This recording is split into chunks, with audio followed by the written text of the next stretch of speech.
It was a perfect spring afternoon, at least, that's what it looked like from the outside. The garden of the Caldwell estate was decorated like a dream, filled with soft pastel balloons that danced in the breeze. A beautiful white tent stood tall with ribbons and flowers laced around its edges.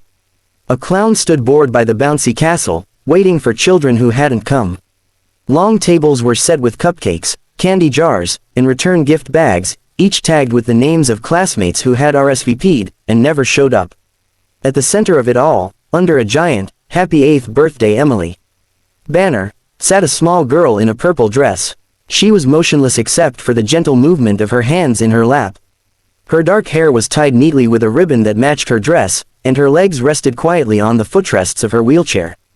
A cake sat in front of her, 3 layers of vanilla and strawberry, topped with tiny edible butterflies. But not a single candle had been lit. Not a single friend had arrived. From a distance, her father, Nathan Caldwell, watched helplessly. He was a tall man in a tailored suit, but today his expensive clothes felt like a costume. His eyes were tired, his jaw clenched. Nathan was the CEO of Caldwell Robotics, a multi-billion-dollar tech company. He had built machines that could save lives and reshape industries. But he couldn't fix this. He pulled out his phone, checking it again. No messages, no explanations, only silence. A woman from the catering team approached him carefully. "Sir, would you like us to begin the cake cutting anyway?" He shook his head. "No, not yet." Emily sat alone, staring at the cake. Her small hands twisted a corner of the napkin on her lap. Her eyes weren't teary, they were just distant. Quiet. She had gotten used to being invisible since the accident last year. One moment she was playing hopscotch with friends, and the next, she was in a hospital bed, unable to feel her legs. Ever since then, everything had changed. Not just her body, but how people looked at her. Or didn't. Her friends stopped visiting. Parents stopped inviting. Teachers spoke to her with forced cheer. And when her father told her he was throwing her a big party to make up for everything, she smiled politely. But deep down, she knew what might happen. And it had. Across the hedge, just outside the estate fence, a man and a small boy stood watching. The man, Jack, wore an old button-up shirt tucked into worn jeans, his sleeves rolled up from a day of work. Beside him stood his 6-year-old son, Lucas, holding a balloon animal in one hand and a crumpled homemade gift in the other. They hadn't been invited. They didn't even know the Caldwells personally. They just lived in the modest house next door, separated by wealth, status, and silence.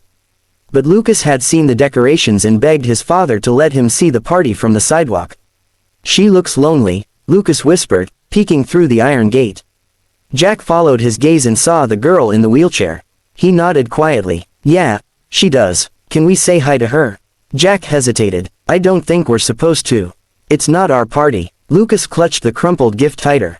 "But I made this for her. I don't want her to be sad." Jack looked down at his son. There was something honest in that small voice that softened even his hesitation. He took a deep breath and opened the gate slowly, walking across the lawn, hand in hand with Lucas. Nathan, alert to every movement near his daughter, noticed them immediately. He stepped forward, intercepting them. "Excuse me," he said cautiously. "This is a private event."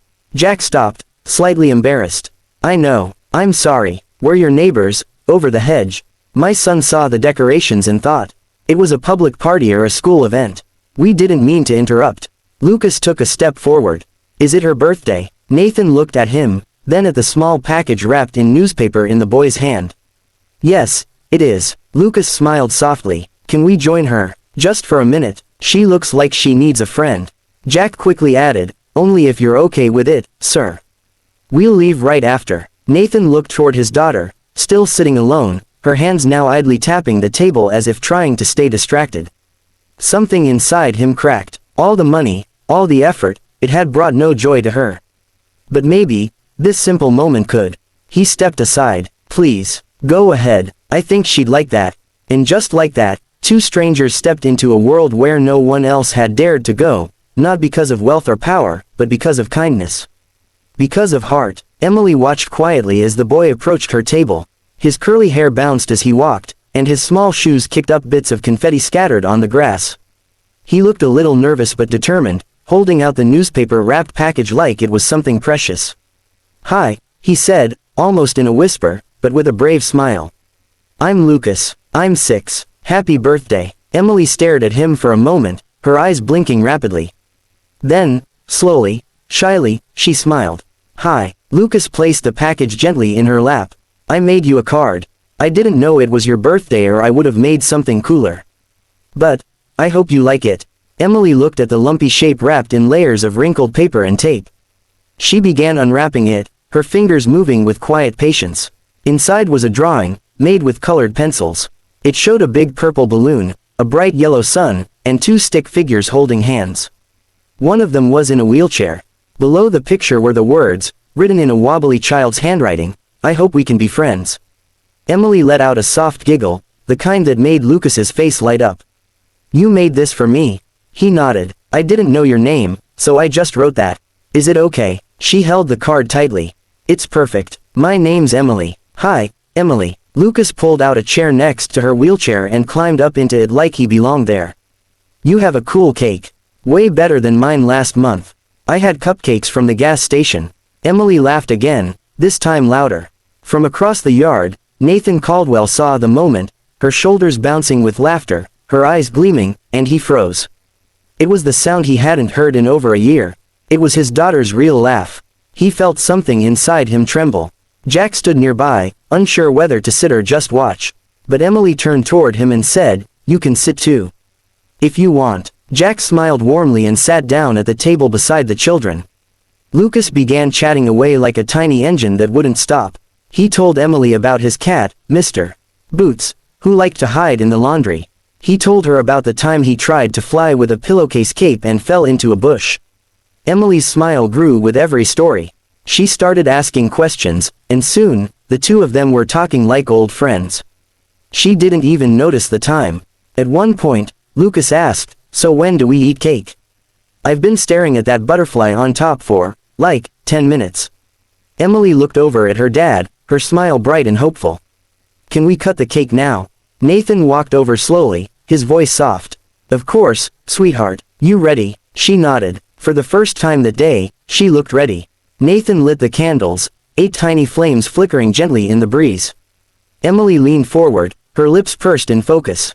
She tried hard, her breath a little shaky, and with a second attempt, the flames went out. Lucas clapped enthusiastically. That was awesome. You blew all of them at once. Everyone nearby smiled. Even the waiters, who had been quietly preparing to pack everything up, stood still for a moment, watching the magic of that simple joy. Emily cut the first slice, and Nathan handed it to Lucas. This is for helping make this day special, he said quietly. Lucas beamed. Best day ever. Suddenly, 2 other kids who lived nearby approached timidly, their parents standing at a distance. One little girl, about Emily's age, asked, Can we play too? Emily nodded eagerly. Yes, there are tons of cupcakes.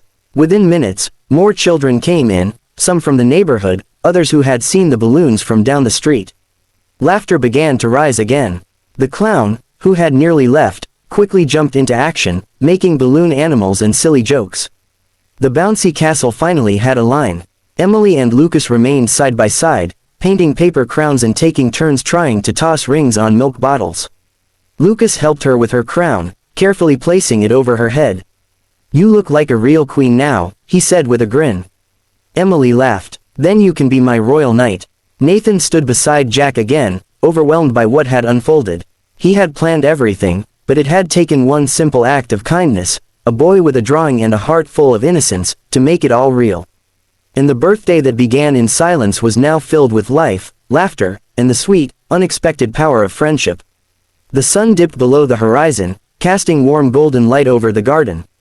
Children laughed, chased balloons, and painted paper crowns. Emily wore hers proudly, Lucas beside her like a knight guarding a queen. Nathan sat with Jack under the string lights. You know, Nathan said, sipping his coffee, I spent weeks planning this party. But nothing I did brought her joy, until you both showed up. Jack shrugged humbly. I think all she needed was someone to see her, not just the chair. Nathan was quiet for a moment. Then he spoke. Lucas seems like a great kid. Must be tough raising him alone. Jack smiled, eyes distant. It has its moments, but when he makes someone smile like that, it's all worth it. Nathan looked at the joyful chaos around them. You changed this day. You reminded me what really matters. As the sky darkened and parents picked up their kids, Emily wheeled over to her dad. Her smile was brighter than any candle. "Can Lucas come over again tomorrow?" she asked. Nathan knelt beside her. "Absolutely, sweetheart." Then she turned to Jack. "And you too." Jack's eyes softened. "We'd love to." That night, the party ended. But something new had begun. A bond between two single fathers from different worlds, and a friendship that helped a little girl feel whole again. As the sun set behind the Caldwell estate, the once quiet garden now echoed with laughter, friendship, and the sound of hope returning. What began as a lonely birthday for a girl forgotten by her world turned into an unforgettable celebration, because one single father and his son saw past the silence and stepped forward with kindness. Emily's heart, once guarded behind quiet smiles and uncertain eyes, had opened again. And Nathan, a powerful man who thought he could fix everything with wealth, realized that love, connection, and compassion were the things that truly healed. Lucas, with nothing more than a hand-drawn card and an open heart, gave Emily what no one else had, the feeling of being seen, not for her wheelchair, but for who she was. Jack, with his quiet wisdom and humility, reminded Nathan of the kind of father he still had time to be. That day didn't just mark Emily's 8th birthday. It marked the beginning of a beautiful bond between two families from different worlds, bound not by status, but by shared humanity. And in that magical moment, a girl rediscovered joy, a boy made a forever friend, and two fathers began a new chapter, one where love mattered more than anything money could buy. Sometimes, all it takes is the courage to say, "Can we join you?" and lives can change forever.